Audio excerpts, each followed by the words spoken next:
Xylem family, ഞാൻ നിങ്ങളുടെ സ്വന്തം വീട്ടുകാർ മിസ്സാണ്. അപ്പോൾ കുറച്ച് പേർക്കൊക്കെ ഓൾറെഡി മിസ്സിനെ അറിയുന്നുണ്ടായിരിക്കും, എന്നാലും ഇനിയും കുറേ പേർക്ക് മിസ്സിനെ അറിയാത്തതായിട്ടുണ്ടായിരിക്കും. അപ്പോൾ എന്തായാലും നമുക്ക് ഇനി വരുന്ന ദിവസങ്ങളിലൊക്കെ നമുക്ക് ഡീറ്റെയിൽ ആയിട്ട് പരിചയപ്പെടാം. ഇനി അങ്ങോട്ട് നിങ്ങൾക്ക് ക്ലാസ് ഒക്കെ എടുക്കാനൊക്കെ മിസ്സും ഉണ്ടായിരിക്കും. അപ്പം നമുക്ക് അടിപൊളിയായിട്ട് അങ്ങോട്ട് സെറ്റ് ആക്കാം. അപ്പോൾ ഇന്നത്തെ ദിവസം എൻ്റെ കുട്ടികൾക്കൊക്കെ യൂസ്ഫുൾ ആകുന്ന ഒരു വീഡിയോ ആയിട്ടാണ് മിസ് വന്നിട്ടുള്ളത്. അതായത് ഇപ്പം നമ്മൾ വെക്കേഷനൊക്കെ എൻജോയ് ചെയ്തുകൊണ്ടിരിക്കുകയാണല്ലോ. അപ്പോൾ ഈ വെക്കേഷനൊക്കെ കഴിഞ്ഞ് കഴിഞ്ഞാൽ നേരെ നമ്മുടെ ക്ലാസ് ഒക്കെ സ്റ്റാർട്ട് ചെയ്യും. അപ്പോൾ നമ്മളെപ്പോഴും ഈ സ്കൂളൊക്കെ തുറക്കുന്ന സമയത്ത് നമുക്ക് വൻ ആവേശമായിരിക്കും അല്ലേ.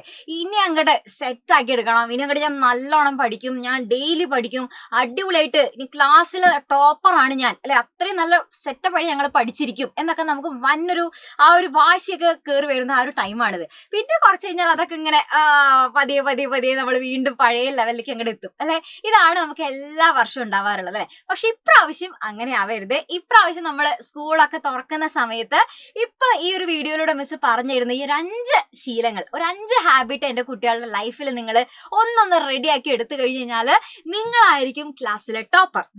ഓക്കെ, ഇത് നിങ്ങൾക്ക് ചിലപ്പോൾ ഇതിപ്പോൾ മിസ് പറയുന്ന സമയത്ത് മിസ് വെറുതെ പുല്ലു അടിക്കല്ലേ മിസ്സേ എന്നൊക്കെ നിങ്ങൾക്ക് പറയാനായിട്ട് തോന്നുന്നുണ്ടായിരിക്കും. പക്ഷെ നിങ്ങളിതൊന്ന് ട്രൈ ചെയ്ത് നോക്കി നോക്ക്. ഈ പറയുന്ന ഈ 5 ഹാബിറ്റുകൾ, ഒരുപാടൊന്നുമില്ലല്ലോ, 5 ശീലങ്ങളുടെ കാര്യം മാത്രമേ മിസ് പറയുന്നുള്ളൂ. ഈ 5 ശീലങ്ങൾ എൻ്റെ കുട്ടികൾ ഒന്നൊന്ന് സെറ്റാക്കി എടുത്തു കഴിഞ്ഞ് കഴിഞ്ഞാൽ നിങ്ങൾക്ക് അതിൻ്റെ റിസൾട്ട് നിങ്ങളുടെ മാർക്കിലും കാണും, അതേപോലെ തന്നെ നിങ്ങളുടെ ലൈഫിലായാലും ഇത് ഒരുപാട് മാറ്റങ്ങൾ കൊണ്ടുവരും. ഓക്കെ, അപ്പം അങ്ങനെയാണെന്നുണ്ടെങ്കിൽ നമുക്ക് തുടങ്ങിയാലോ? റെഡി അല്ലേ?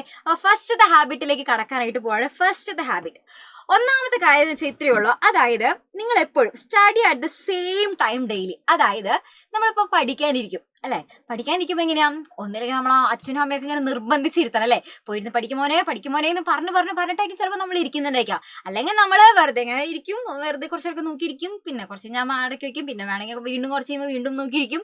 അങ്ങനെ ഒരു ഓർഡർ ഇല്ലാതായിരിക്കും ചിലപ്പോൾ നിങ്ങൾ പഠിക്കുന്നുണ്ടായിരിക്കാം. അപ്പൊ ഇനി അങ്ങോട്ട് നമ്മൾ സ്കൂളൊക്കെ സ്റ്റാർട്ട് ചെയ്യുന്ന മുതൽ അല്ലെങ്കിൽ നിങ്ങൾ പഠിച്ചു തുടങ്ങുന്ന മുതൽ നിങ്ങൾ എന്ത് ചെയ്യണം എന്ന് വെച്ചാൽ എപ്പോഴും ഒരു ഫിക്സഡ് ആയിട്ടുള്ള ഒരു ടൈം വെക്കുക. അതായത് ഇപ്പൊ നിങ്ങളിപ്പോ രാത്രിയാണ് പഠിക്കാനിരിക്കുന്നതെന്ന് വിചാരിക്കാം. ഓക്കെ, രാത്രിയാണെന്നുണ്ടെങ്കിൽ നിങ്ങളിപ്പോ ഒരു 7 to 8 ആണ്. ഇപ്പൊ നമ്മളിപ്പോ ഒരു മിനിമം ഒരു 1 hour എങ്കിലും നമ്മൾ പഠിച്ചിരിക്കണമല്ലോ ഓരോ ദിവസവും. അപ്പൊ അത് നിങ്ങളിപ്പോ ഒരു 7 to 8 ആണ്, അല്ലെങ്കിൽ 7 to 9 ആണ് നിങ്ങൾ പഠിക്കുന്നത്. അങ്ങനെ നിങ്ങൾക്കൊരു ഫിക്സഡ് ആയിട്ടുള്ള ഒരു ടൈം ഉണ്ടെന്നുണ്ടെങ്കിൽ എല്ലാ ദിവസവും ആ സമയത്ത് തന്നെ ഇരുന്ന് പഠിക്കാനായിട്ട് നോക്കുക.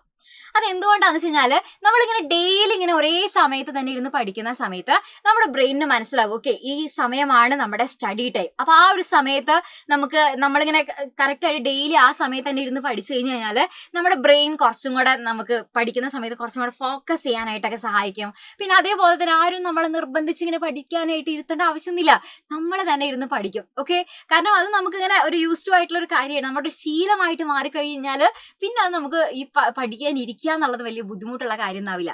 എപ്പോഴും നമ്മുടെ കുട്ടികൾ പറയുന്ന കാര്യമല്ലേ, മിസ്സേ പഠിക്കാനായിട്ട് ഇരിക്കാനാണ് പ്രയാസം, പഠിക്കുന്ന ആഗ്രഹമൊക്കെ ഉണ്ട്, പക്ഷെ അങ്ങോട്ട് ഇരുന്നങ്ങോട്ട് കിട്ടണ്ടേ, അതാണ് പ്രശ്നം എന്നുള്ളത് എപ്പോഴും പറയാറില്ലേ. അപ്പൊ ഇത് അങ്ങോട്ട് ശീലാക്കി കഴിഞ്ഞ് കഴിഞ്ഞാൽ പിന്നെ എൻ്റെ കുട്ടികൾക്ക് അങ്ങനെ ഒരു പ്രശ്നം ഉണ്ടാവില്ല. നിങ്ങൾക്ക് ആദ്യം കുറച്ച് ദിവസത്തേക്ക് ഒരു ഇച്ചിരി ബുദ്ധിമുട്ടുണ്ടാവും, പക്ഷെ പിന്നെ അതങ്ങോട്ട് സെറ്റ് ആയിക്കോളും. Okay, ready. പിന്നെ മാത്രമല്ല, ഇത് നിങ്ങൾ ചെയ്ത് കഴിഞ്ഞാൽ നമ്മളെപ്പോഴും ഈ പ്രോക്രാസ്റ്റിനേഷൻ എന്ന് പറയുന്ന ഒരു സംഭവം ഉണ്ടല്ലോ, അതായത് ഇപ്പൊ നമുക്ക് നാളത്തേക്കാവട്ടെ അല്ലെ, നാളത്തേക്കാകാം, അല്ലെങ്കിൽ അത് കഴിഞ്ഞിട്ട് പിന്നെ ഇരിക്കാം പഠിക്കാനായിട്ട്, അങ്ങനെ നമ്മളിങ്ങനെ മാറ്റി വെക്കില്ലേ, ആ ഒരു പ്രശ്നവും നിങ്ങൾക്ക് ഇതോട് കൂടിയിട്ട് സെറ്റ് ആവും. അതായത് അങ്ങനത്തെ ഒരു ബുദ്ധിമുട്ടേ നിങ്ങൾക്ക് ഉണ്ടാവില്ല. നിങ്ങൾ ആ കറക്റ്റ് സമയത്ത് തന്നെ ഇരുന്ന് പഠിച്ചോളും, പിന്നത്തേക്ക് മാറ്റി വെക്കില്ല. ഓക്കെ, അപ്പൊ ആ ഒരു ശീലം റെഡിയാക്കാതെ. രണ്ടാമത്തെ കാര്യം എന്താ വെച്ച് കഴിഞ്ഞാൽ എപ്പോഴും നമ്മൾ ആക്റ്റീവ് ലേണിംഗ് ട്രൈ ചെയ്യുക. അതായത് ഇപ്പം നമ്മൾ വെറുതെ ഇരുന്ന് പഠിക്കുന്നു, വെറുതെ വായിക്കുന്നു, ഓക്കെ പഠിക്കുന്നു, അത് മാറ്റിയിട്ട് നിങ്ങൾ എന്താ ചെയ്യാന്ന് വെച്ച് കഴിഞ്ഞാൽ നിങ്ങൾ വായിച്ചു കഴിഞ്ഞ് കഴിഞ്ഞാൽ അത് ഓൾറെഡി ഇങ്ങനെ അടച്ചു വെച്ചിട്ട് ആദ്യം തന്നെ ജസ്റ്റ് ഒന്ന് അടച്ചു വെക്കുക. എന്നിട്ട് നമ്മളൊന്ന് ഓർത്ത് നോക്കുക എന്തൊക്കെ കാര്യങ്ങളാണ് നമ്മൾ പഠിച്ചത് എന്നുള്ളത് ഓർത്ത് വെക്കുക. പിന്നെ അതേപോലെ തന്നെ നമ്മൾ പഠിച്ച കാര്യങ്ങൾ മറ്റൊരാൾക്ക് പറഞ്ഞു കൊടുക്കാനായിട്ടുള്ളൊരു അവസരം കിട്ടുകയാണെങ്കിൽ അത് വളരെ നല്ലൊരു കാര്യമാണ്. ഈവൻ ക്ലാസ്സിലൊരു കുട്ടി ആയിക്കോട്ടെ, അല്ലെങ്കിൽ വീട്ടിലെ പട്ടിക്കുട്ടിയോ അല്ലെങ്കിൽ കോഴിക്കുട്ടിയോ ആരായാലും കുഴപ്പമില്ല, ആർക്കും ആണെങ്കിലും നമുക്ക് പഠിപ്പിച്ചു കൊടുക്കാം. ഓക്കെ, അവര് എന്താ പറയാ, നമ്മളിങ്ങനെ ഒരു ചെറിയൊരു കുട്ടിക്ക് മനസ്സിലാക്കി കൊടുക്കുന്ന പോലെ അത്ര എളുപ്പത്തിൽ പറഞ്ഞു കൊടുത്തു കഴിഞ്ഞാൽ അത് ആക്ച്വലി മറ്റൊരാൾക്ക് കേൾക്കുന്നതിനേക്കാളും നമുക്കായിരിക്കും അത് ഭയങ്കരമായിട്ട് യൂസ്ഫുൾ ആവാം. നമുക്ക് ആ ഒരു ടോപ്പിക്ക് നല്ല അങ്ങോട്ട് സെറ്റ് ആകും, അതിനെക്കുറിച്ച് ഡീറ്റെയിൽ ആയിട്ട് തന്നെ നമുക്ക് മനസ്സിലാവും. ഓക്കെ, അത് പിന്നീട് അങ്ങോട്ട് മറക്കും ചെയ്യില്ല. അപ്പൊ അതുകൊണ്ട് നിങ്ങൾ എപ്പോഴും മറ്റൊരാൾക്ക് നമ്മൾ എന്ത് പഠിക്കുന്നോ അതൊക്കെ മറ്റൊരാൾക്ക് പറഞ്ഞു കൊടുക്കുക. ഇനി വേറെ ആരും ഇല്ല മിസ്സേ, എന്റെ വീട്ടിലങ്ങനെ മറ്റൊരാൾക്ക് പറഞ്ഞു കൊടുക്കാനായിട്ട് ആരില്ല എന്നാണെങ്കിൽ ഇവൻ എന്ത് ചെയ്യാ, നമ്മൾ പണ്ടൊക്കെ മിസ് ഇങ്ങനെ ചെയ്യും, നമുക്കൊരു നമ്മളൊരു ടീച്ചറെ പോലെ നിൽക്കും, എന്നിട്ട് ഇമാജിനറി സ്റ്റുഡൻസ് ഒക്കെ ഉണ്ടായിരിക്കും. അപ്പൊ അവർക്ക് ഇങ്ങനെ പറഞ്ഞു കൊടുക്കുന്ന പോലെ ഇങ്ങനെ ആക്ട് ചെയ്യും. അല്ലാന്നുണ്ടെങ്കിൽ നമുക്ക് ഇവിടെ എന്ത് ചെയ്യാം, നമുക്ക് സ്വന്തമായിട്ട് ഒരു മിററിൽ നോക്കിയിട്ടെങ്കിലും നമുക്ക് എന്ത് ചെയ്യാം, ഇതേപോലെ പഠിപ്പിച്ചു കൊടുക്കാം. ഒക്കെ ഭയങ്കര യൂസ്ഫുൾ ആണ്. പിന്നെ അതേപോലെ തന്നെ എന്ത് ചെയ്യാ, നമ്മുടെ മെമ്മറിയിൽ നിന്ന് എടുത്തിട്ട് നമ്മൾ നോട്ട്സ് ചെയ്താൽ ഓക്കെ. എപ്പോഴും നിങ്ങൾ ഓരോ ടോപ്പിക്കിന് എന്ത് ചെയ്യുക, ചെറിയ ചെറിയ ഷോർട്ട് നോട്ട് പോലെ ഇങ്ങനെ വെറുതെ ജസ്റ്റ് റഫ് ബുക്കിലായാലും എഴുതി പോയാൽ മതി. അപ്പൊ നമ്മളിങ്ങനെ എഴുതുന്ന സമയത്ത് എന്താണ്, നമുക്ക് കുറച്ചും കൂടെ ആ ഒരു നമ്മൾ പഠിച്ച കാര്യങ്ങൾ നമ്മുടെ മറന്നു പോകാതിരിക്കാനായിട്ട് സഹായിക്കും. പിന്നെ അതേപോലെ തന്നെ ക്വസ്റ്റ്യൻസ് സോൾവ് ചെയ്യുക. ഇത് വളരെ ഇമ്പോർട്ടന്റ് ആയിട്ടുള്ളൊരു കാര്യമാണ് മക്കളെ. എപ്പോഴും ക്വസ്റ്റ്യൻസ് സോൾവ് ചെയ്യുക എന്നുള്ളത് വളരെ ഇമ്പോർട്ടന്റ് ആണ്.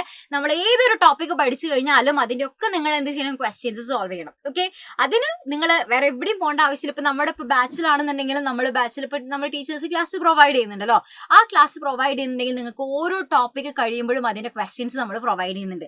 അപ്പൊ അതുകൊണ്ട് തന്നെ നിങ്ങൾ ഇനിയിപ്പോ ക്വസ്റ്റ്യൻസ് തപ്പി പോകേണ്ട ആവശ്യമില്ല. നിങ്ങൾക്ക് ക്വസ്റ്റ്യൻസ് ഒക്കെ വേണമെന്നുണ്ടെങ്കിൽ നമ്മുടെ ആപ്പിൽ നിങ്ങൾക്ക് ജോയിൻ ചെയ്യാം. ആപ്പിൽ ജോയിൻ ചെയ്ത് കഴിഞ്ഞാൽ നിങ്ങൾക്ക് ഓരോ ടോപ്പിക്കിന്റെ ഒപ്പം തന്നെ അതിന്റെ ക്വസ്റ്റ്യൻസും കൂടെ ചെയ്തു പോകാൻ പറ്റും. ഓക്കെ, ഇനി അതല്ലാന്നുണ്ടെങ്കിൽ നിങ്ങൾക്ക് സ്വന്തമായിട്ടായാലും നിങ്ങൾക്ക് എന്ത് ചെയ്യാം, ക്വസ്റ്റ്യൻസ് കണ്ടുപിടിക്കാം, അത് ചെയ്തു പോവാം, പ്രാക്ടീസ് ചെയ്തു പോവാം.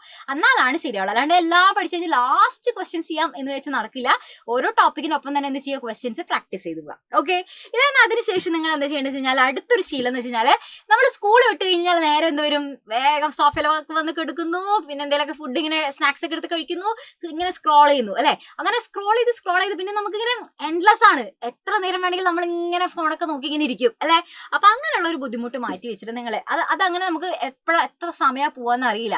ഇനി നിങ്ങൾക്ക് ഫോൺ നോക്കണമെന്നുണ്ടെങ്കിൽ ഫോൺ നോക്കിക്കോ, പക്ഷെ എന്താ ചെയ്യുക, ഒരു ടൈമർ ഒക്കെ വെക്കുക. ഓക്കെ, ഒരു ടൈമർ വെച്ചിട്ട് ഇത്ര സമയം വരെ, ഇപ്പൊ ഒരു 30 മിനിറ്റ്സ് എങ്കിൽ 30 മിനിറ്റ്സ്, അല്ലെങ്കിൽ 15 മിനിറ്റ്സ് എങ്കിൽ 15 മിനിറ്റ്സ് എന്നുള്ള രീതിക്ക് നമ്മൾ ടൈമർ വെച്ച് കഴിഞ്ഞാൽ അത് കഴിഞ്ഞ് കഴിഞ്ഞാൽ നമ്മൾ എന്ത് ചെയ്യണം, അത് നമ്മുടെ ബ്രേക്ക് ടൈം കഴിഞ്ഞു, അപ്പൊ നമ്മൾ മാറ്റി വയ്ക്കണം. ദെൻ അത് കഴിഞ്ഞ് നിങ്ങൾ എന്ത് ചെയ്യണം, നിങ്ങളുടെ ഈ സ്കൂൾ വിട്ട് വന്നു കഴിഞ്ഞാൽ നിങ്ങളുടെ ഡെസ്ക് ഒക്കെ ഒന്ന് നീറ്റ് ആൻഡ് ക്ലീൻ ആക്കി വെക്കുക. നിങ്ങൾ എവിടെയാണോ നിങ്ങൾ പഠിക്കാനേക്ക് ഇരിക്കുന്ന സ്ഥലം, ആ സ്ഥലമൊക്കെ ഭയങ്കര നീറ്റ് ആൻഡ് ക്ലീൻ ആക്കി വെക്കുക. കാരണം അപ്പൊ നമ്മുടെ മനസ്സ് കുറച്ചും കൂടെ നല്ല സെറ്റ് ആവും, പഠിക്കാനൊക്കെ ഇരിക്കാൻ നല്ല ഫ്രഷ് ആയിട്ട് ഇരിക്കാനൊക്കെ പറ്റും. ഓക്കെ, പിന്നെ അതേപോലെ നോട്ട്സ് ഒക്കെ എടുക്കുക, നമ്മുടെ ബുക്കുകളും കാര്യങ്ങളൊക്കെ റെഡിയാക്കി വെക്കുക.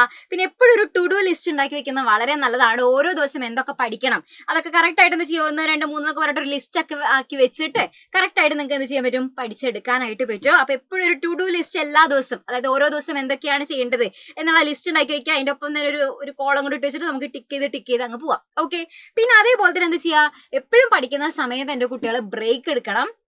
ഒറ്റയടിക്ക് ഫുള്ളി ഇരുന്ന് പഠിക്കാന്ന് വെച്ചാൽ തുടക്കത്തിലൊക്കെ ഒരു ആവശ്യത്തിൽ നമ്മൾ അങ്ങനെ ഇരുന്ന് പഠിക്കുമല്ലോ, അങ്ങനെയൊന്നും ആവശ്യമില്ല. എപ്പോഴും ബ്രേക്ക് എടുത്ത് പഠിക്കണം. എപ്പോഴും ബ്രേക്ക് എടുക്കുമ്പോൾ ടൈമർ വെക്കണം, അല്ലെങ്കിൽ നമ്മുടെ ബ്രേക്ക് ഇങ്ങനെ വലിയ ബ്രേക്ക് ആയിട്ട് പോകും. ഓക്കെ, പിന്നെ അതേപോലെ തന്നെ നാലാമത്തെ സെക്കൻഡ് ലാസ്റ്റ് കാര്യമാണ്, എപ്പോഴും നിങ്ങൾ എന്ത് ചെയ്യുക, പഠിക്കുന്ന സമയത്ത് ഡിസ്ട്രാക്ഷൻസ് മാക്സിമം അവോയ്ഡ് ചെയ്യണം. അതായത് ഇപ്പം നമ്മളിപ്പോൾ കുറേ നമ്മുടെ കുട്ടികൾ തന്നെ ആണെന്നുണ്ടെങ്കിൽ അവർക്ക് ഓൺലൈൻ ക്ലാസ്സുകളൊക്കെ അവർ അറ്റൻഡ് ചെയ്യുന്നല്ലേ. അപ്പം എന്തായാലും മൊബൈൽ ഫോണോ ടാബിലോ ഒക്കെ അല്ലെങ്കിൽ ആപ്പിലൊക്കെ ആയിരിക്കും അവരെന്തായാലും ക്ലാസ്സുകളൊക്കെ കാണാം. അപ്പൊ അങ്ങനെ നിങ്ങൾ കാണുന്ന സമയത്ത് നിങ്ങൾ എന്ത് ചെയ്യണം, എപ്പോഴും നോട്ടിഫിക്കേഷൻ ഒക്കെ ഓഫ് ചെയ്ത് വെക്കുക. ഇനിയിപ്പോ അതിന്റെ ഇടയിൽ നിങ്ങൾക്ക് ഇപ്പോൾ ഇൻസ്റ്റഗ്രാമോ അങ്ങനെ എന്തെങ്കിലുമൊക്കെ നോക്കണമെന്നുണ്ടെങ്കിൽ അതിനൊക്കെ നമുക്ക് കറക്റ്റ് ആയിട്ടുള്ള ടൈമർ ഇത് കാര്യങ്ങളൊക്കെ ഫിക്സ് ചെയ്യാൻ പറ്റും, ലോക്ക് ചെയ്ത് വെക്കാനൊക്കെ പറ്റും. ഓക്കെ, അപ്പൊ അങ്ങനെയുള്ള കാര്യങ്ങളൊക്കെ ചെയ്തു വെച്ച് കഴിഞ്ഞാൽ നിങ്ങൾക്ക് ഒരുപാട് നേരം ഇപ്പോൾ ഇൻസ്റ്റഗ്രാമിലോ അല്ലെങ്കിൽ വാട്സപ്പിലോ നമുക്ക് അധികം സമയം കളയില്ല. നോട്ടിഫിക്കേഷൻ ഒക്കെ എപ്പോഴും പഠിക്കുന്ന സമയത്ത് ഓഫാക്കി വെക്കുക. അല്ലെങ്കിൽ നമുക്ക് ഇങ്ങനെ ടിങ് സൗണ്ട് കേൾക്കുമ്പോൾ ഒരു ടെൻഡൻസിയാണ് ആരാ മെസ്സേജ് അയച്ചത് എന്നുള്ളത് അറിയാനായിട്ടുള്ള ഒരു ടെൻഡൻസി ആയിരിക്കും. പിന്നെ അതേപോലെ തന്നെ റിവിഷൻ, അത് വളരെ ഇമ്പോർട്ടൻ്റ് ആണ്. ഇനിയെങ്കിലും എൻ്റെ കുട്ടികൾ എന്ത് ചെയ്യണം, ഇത് നന്നായിട്ട് ചെയ്തു നോക്കണം. കാരണം റിവിഷൻ ആണ് ഏറ്റവും ഇമ്പോർട്ടൻ്റ് ആയിട്ടുള്ള കാര്യങ്ങൾ. നമ്മൾ എത്ര പഠിച്ചു എന്ന് പറഞ്ഞാലും മറന്നു അല്ലെ. ഈവൻ ടീച്ചേഴ്സ് ആണെന്നുണ്ടെങ്കിൽ നമ്മളടക്കം മറന്നു പോകും. അപ്പൊ അതുകൊണ്ട് തന്നെ എൻ്റെ കുട്ടികൾ എന്ത് ചെയ്യണം, നിങ്ങൾ ഓരോ വീക്കിലും അന്നന്ന് പഠിച്ച കാര്യങ്ങൾ എന്തൊക്കെയാന്നുള്ളത് ഓരോ വീക്കിലും വീക്കെൻഡിലായിട്ട് നിങ്ങൾ എന്ത് ചെയ്യണം, ഇടയിൽ നമുക്ക് വീക്കെൻഡിൽ നമുക്ക് ലീവ് കിട്ടുമല്ലോ, ആ സമയത്ത് ആ ഒരാഴ്ചയിൽ പഠിച്ചിട്ടുള്ള കാര്യങ്ങൾ നിങ്ങൾ റിവൈസ് ചെയ്യുക. അതേപോലെ തന്നെ നിങ്ങൾ ഓരോ മന്തിലും നിങ്ങൾ എന്ത് ചെയ്യുക, മന്തിലായി കഴിഞ്ഞാൽ നിങ്ങൾ അല്ലെങ്കിൽ ഓരോ ചാപ്റ്റർ കഴിയുമ്പോഴായാലും നിങ്ങൾ എന്ത് ചെയ്യുക, കറക്റ്റ് ആയിട്ട് ആ ഓൾറെഡി പഠിച്ച കാര്യങ്ങൾ ഒന്നും കൂടെ എന്ത് ചെയ്യുക, റിവൈസ് ചെയ്ത് നോക്കുക. റിവിഷൻ വളരെ ഇമ്പോർട്ടൻ്റ് ആണ്. ഇനി നിങ്ങൾക്ക് റിവിഷൻ ചെയ്യാനാണെന്നുണ്ടെങ്കിലും നമ്മുടെ ബാച്ചിൽ നമ്മളിങ്ങനെ ടെസ്റ്റുകളൊക്കെ വെക്കുമല്ലോ, ഓരോ ചാപ്റ്റർ കഴിഞ്ഞാൽ ടെസ്റ്റുകളൊക്കെ വെക്കും. ആ ടെസ്റ്റുകളും നിങ്ങൾക്ക് ഈ പറയുന്ന പോലെ റിവിഷന് വളരെയധികം ഹെൽപ്ഫുൾ ആയിരിക്കും. കാരണം നമ്മളിപ്പോൾ ഒരു ചാപ്റ്റർ പഠിച്ചു കഴിഞ്ഞാൽ ആ ചാപ്റ്ററിൽ നിന്ന് എന്തൊക്കെ ക്വസ്റ്റ്യൻസ് ആണ് ചോദിച്ചതെന്നുള്ളത് നമുക്ക് അറിയണ്ടേ. അപ്പൊ അതിനൊക്കെ നിങ്ങൾക്ക് ടെസ്റ്റുകൾ വളരെയധികം യൂസ്ഫുൾ ആയിരിക്കും. അപ്പൊ ഇതൊക്കെയാണ് നമ്മുടെ 5 ശീലങ്ങൾ എന്ന് പറയുന്നത്. ഈ 5 ശീലങ്ങൾ തുടക്കത്തിൽ ഇച്ചിരി ബുദ്ധിമുട്ടായിട്ട് നിങ്ങൾക്ക് തോന്നുമെങ്കിലും പക്ഷെ അതൊന്ന് ശീലമാക്കി കഴിഞ്ഞാൽ പിന്നെ സെറ്റ് ആണ്. എന്റെ കുട്ടികളാണ് ക്ലാസ്സിലെ ടോപ്പേഴ്സ്. ഓക്കെ, റെഡി ആണല്ലോ? ഇനി നിങ്ങൾക്ക് നല്ല സിസ്റ്റമാറ്റിക് ആയിട്ട് നല്ല ടൈം ടേബിൾ ഒക്കെ അനുസരിച്ച് നിങ്ങൾക്ക് പഠിക്കണം എന്നാണെന്നുണ്ടെങ്കിൽ നമ്മുടെ അടിപൊളിയായിട്ടുള്ള നമ്മുടെ സൈലത്തിന്റെ ബാച്ചസ് നിങ്ങൾക്ക് അവൈലബിൾ ആണ്. അപ്പൊ ഇവിടെ നിങ്ങൾക്ക് നോക്കിക്കഴിഞ്ഞാൽ നമ്മുടെ ക്ലാസ് 9 സ്റ്റേറ്റിന്റെ ബാച്ച് ആണ് നമ്മുടെ നിഞ്ച ബാച്ച് എന്ന് പറയുന്നത്. അപ്പൊ ഇവിടെ നിങ്ങൾക്ക് ഡെയിലി ലൈവ് ഉണ്ടായിരിക്കും, റെക്കോർഡ് സെഷൻസ് ഉണ്ടായിരിക്കും, DPP സ്ലൈഡ്സ് നോട്ട്സ് എല്ലാ കാര്യങ്ങളും ദേ ഇവിടെ കൊടുത്തിട്ടുണ്ട്.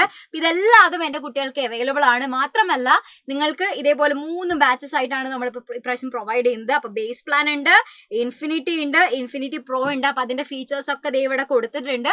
അപ്പൊ നിങ്ങൾക്ക് ഇഷ്ടമുള്ള ബാച്ചസിൽ നിങ്ങൾക്ക് ജോയിൻ ചെയ്യാം. അപ്പൊ അടിപൊളിയായിട്ട് പഠിക്കുക.